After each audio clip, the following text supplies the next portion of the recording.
Hello viewers, welcome to Gita LLB new update. Gita LLB ধারাবাহিকের নতুন পর্বে দেখা যায় যে বিয়ে হয়ে গেল টিপ আর স্বস্তিকের।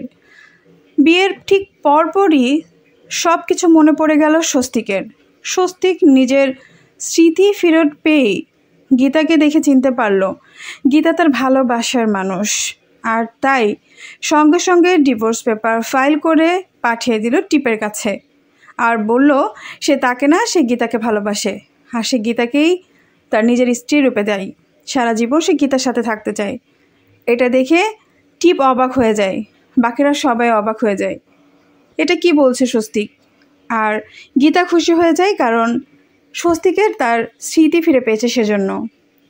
গীতা নিজের স্বস্তিককে জড়িয়ে ধরলো ভালোবেসে। তো বন্ধুরা, কেমন লাগলো আজকের পর্ব অবশ্যই কমেন্টে জানাবে। আর হ্যাঁ, লাইক করে সাবস্ক্রাইব করে সব সময়ই আমাদের সাথে থাকবে। ধন্যবাদ।